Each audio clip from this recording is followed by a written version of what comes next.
à la découverte des hommes qui ont les seins, des hommes qui ont les lolos, d'accord, des hommes qui ont un muscle pectoral un peu trop développé. Nous parlons dans cette vidéo de la gynécomastie. Qu'est-ce que c'est exactement? Quelles sont les causes et surtout comment en venir à bout? C'est en exclusivité sur Nutrition TV.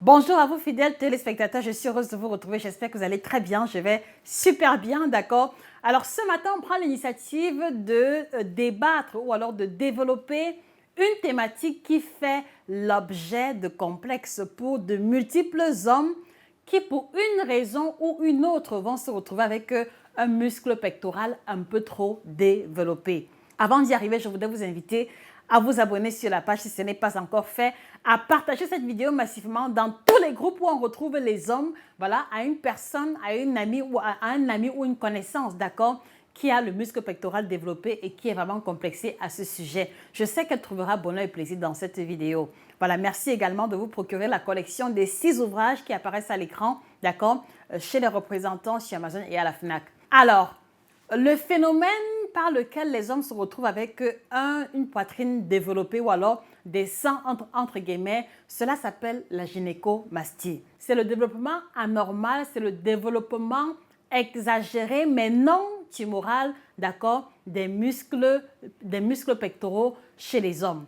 Et ce phénomène touche en moyenne 30% d'hommes et il faut souligner qu'on va distinguer 2 types de gynécomastie. Donc, en premier, on va distinguer la gynécomastie d'origine physiologique ou alors d'origine idiopathique. Donc, on va le retrouver par exemple chez les nouveau-nés, d'accord, 3 à 4 jours après la naissance, il y a certains nouveau-nés qui se retrouvent avec une poitrine fort développée. Et en retour, on va avoir la gynécomastie pathologique qui est justement celle qui va toucher les hommes d'un certain âge et qui provient essentiellement du déséquilibre des hormones. Mais il faut également souligner que les causes de la gynécomastie sont multiples et nous allons vous lister quelques-unes. Donc, premièrement, la plus connue, c'est le déséquilibre entre les hormones testostérone et œstrogène. Donc, chaque fois qu'un homme va avoir plus d'hormones œstrogènes qui sont les hormones féminines, voilà, il y a de fortes chances qu'il développe la gynécomastie. C'est l'une des raisons pour lesquelles les hommes qui atteignent, d'accord, l'âge de la quarantaine, cinquantaine peuvent faire l'expérience de ce phénomène puisque à partir de 40 ans, il y a une diminution de la production de la testostérone et quelquefois au profit des hormones féminines. La seconde cause fait allusion ici aux personnes qui vont souffrir de certaines pathologies, à savoir certaines maladies liées au rein, certaines maladies liées à la thyroïde ou alors même également la prise de certains médicaments peuvent conduire parmi les effets secondaires, parmi les effets indésirables à la gynécomastie. Citons également comme autre cause la consommation des amphétamines et certains traitements hormonaux peuvent aussi conduire au développement de la gynécomastie. Alors, il faut aussi préciser que la gynécomastie n'arrive pas du jour au lendemain. Elle commence toujours avec des signes précurseurs et nous allons vous présenter quelques-uns, d'accord, qui sont assez indicateurs ou qui devraient attirer votre attention si jamais vous avez déjà ces symptômes-là ou si jamais votre enfant ou les personnes qui vous entourent développent les mêmes symptômes. Mais avant qu'on y arrive, la question que moi je vous pose, messieurs, d'accord, quelle est la principale difficulté que vous rencontrez avec votre alimentation actuellement? S'il vous plaît, mettez en commentaire la difficulté ou le problème majeur que vous rencontrez avec votre alimentation et nous prendrons soin, d'accord, d'y apporter les réponses correspondantes. Alors, parmi les symptômes ou alors parmi les éléments de manifestation de la gynécomastie, on doit citer par exemple la diminution du volume testiculaire. Donc, il y a des hommes qui peuvent faire l'expérience de la diminution de la taille, de la diminution du volume de leurs testicules. Ceci peut être un signe avant-coureur de la gynécomastie.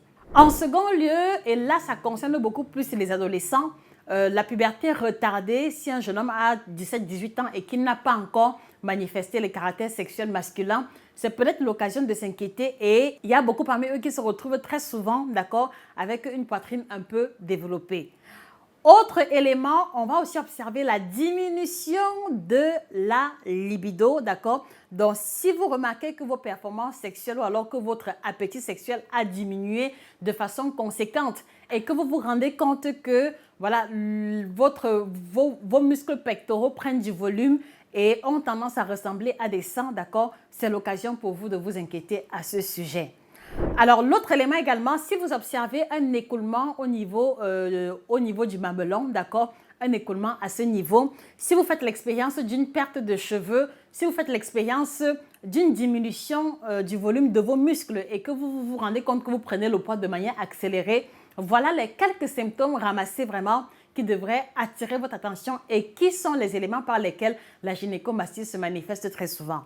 Maintenant que nous en savons plus sur la thématique, voilà, qu'est-ce qu'il faut faire lorsqu'on se rend compte que l'on a une poitrine développée? Le premier élément, chers téléspectateurs, et nous ne nous lasserons pas d'attirer votre attention dessus, allez consulter un médecin qui, à travers un dosage hormonal, à travers des examens de palpation sur les zones concernées, pourront déterminer l'origine, pourront distinguer le vrai du faux, d'accord, à travers les outils qu'ils ont à leur disposition. Comment donc en venir à bout de la gynécomastie? Voilà, il faut préciser que le traitement, d'accord, le traitement afférent va dépendre essentiellement de la cause génératrice. Et comme les causes sont multiples, voilà pourquoi est-ce qu'il est important pour vous de consulter un médecin pour en avoir le cœur net sur le diagnostic. Et c'est à partir de là que le protocole idéal qui vous correspond le mieux sera défini.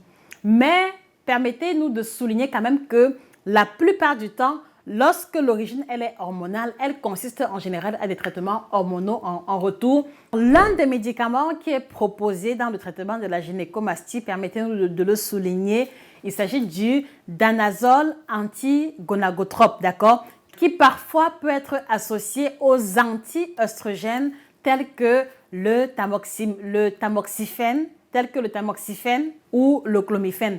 Dans tous les cas, pour ce qui concerne les traitements médicamenteux, rendez-vous à l'hôpital. C'est l'un des moyens les plus sûrs et les plus véritables pour pouvoir en venir à bout de ce phénomène. Au niveau de la phytothérapie, il y a aussi des plantes qui aident à enrayer le phénomène ou alors à diminuer conséquemment l'intensité de la manifestation. Citons par exemple le ginkgo biloba qui est une plante telle qu'elle apparaît à l'écran qui participe également de l'amélioration de la régulation hormonale lorsqu'elle est consommée suivant un protocole bien défini. On a aussi la feuille fraîche, d'accord, de la paille d'avoine qui est également une des plantes utilisées pour pouvoir en venir à bout de la gynécomastie. Citons aussi l'écorce de yohimbe, une plante africaine particulière, le thym et ainsi que le ginseng comme étant l'essentiel des plantes qui participent, d'accord, de l'amélioration ou alors de la diminution de la manifestation de ce symptôme. Mais il faut aussi que nous précisons, et c'est l'une des raisons pour lesquelles on a gardé ça pour la fin, il faut que nous précisions que la qualité de l'alimentation influence énormément, d'accord, quant à la manifestation de la gynécomastie chez certaines personnes.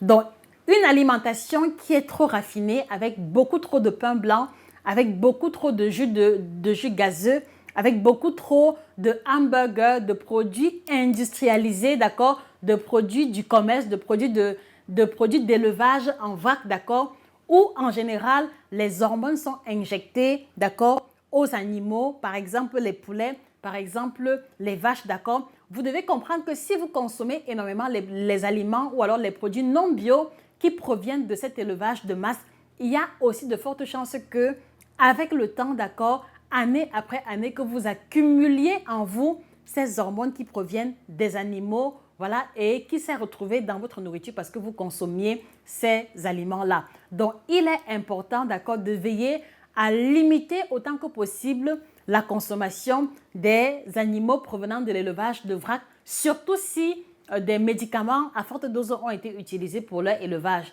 Mais puisque nous ne pouvons pas avoir la traçabilité à chaque fois, l'idéal serait peut-être de se tourner vers les aliments ou les produits biologiques qui garantissent jusqu'à un certain niveau, un degré moindre de ces substances utilisées dans l'élevage.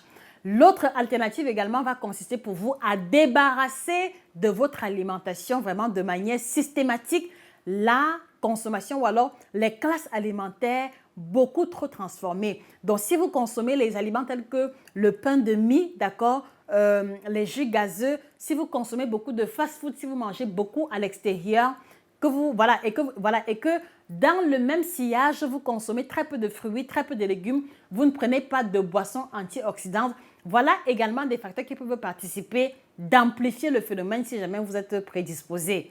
Et je vais continuer en précisant que dans certains pays, d'accord, il a été prouvé que l'eau du robinet en général parfois contient beaucoup d'œstrogènes, surtout dans les pays où la consommation de la pilule, d'accord, est très élevée. Donc, on s'est rendu compte que les eaux souterraines des pays où la consommation de la pilule est très élevée contenaient une forte dose en oestrogènes, d'accord. Pour ne pas créer de polémique, nous choisissons de ne pas énoncer les pays en question, mais il est important que vous gardiez ces éléments-là de vue, d'accord. Donc, si vous vivez dans un pays très industrialisé, d'accord, où l'utilisation de la pilule est,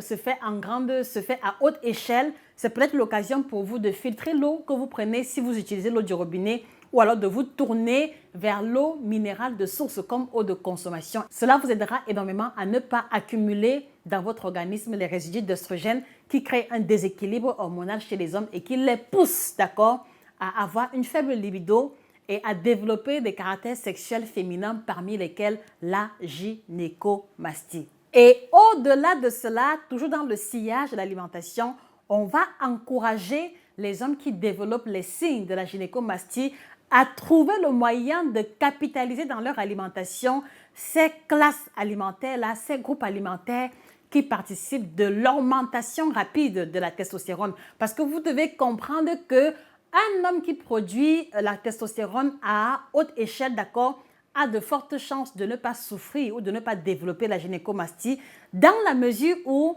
la testostérone est l'hormone qui fait qu'un homme est un homme. Donc, plus un homme va produire la testostérone, plus il va être viril et plus il ne va pas développer les caractères sexuels féminins. Et parmi les aliments qui permettent l'augmentation de la testostérone, on va citer ici les aliments riches en zinc, d'accord, parmi lesquels le poisson, les œufs, les fruits de mer en général contiennent beaucoup de zinc à l'intérieur. Autre aliment, vous avez le curcuma.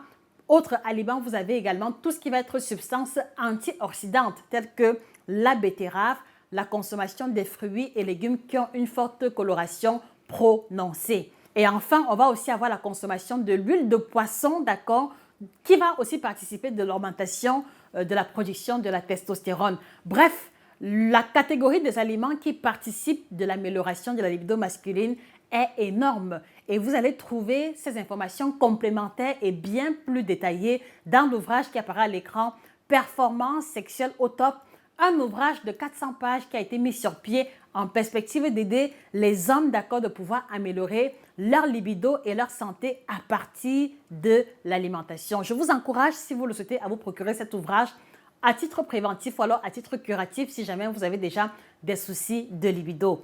Et au-delà de la gynécomastie, d'accord, au-delà des aliments riches en testostérone, vous trouverez dans cet ouvrage toutes les informations pour vous libérer de l'éjaculation précoce, pour vous libérer de l'impuissance sexuelle, du manque d'érection, de l'érection molle ou alors de la faiblesse sexuelle tout simplement, et même également des aliments qui aident à booster la production du volume de sperme. Je vous encourage à vous le procurer, vous le trouverez sur Amazon, à la FNAC et chez nos représentants. Et vous trouverez également les compléments alimentaires libido tels qu'ils défilent plus bas en dessous de l'écran chez nos différents représentants.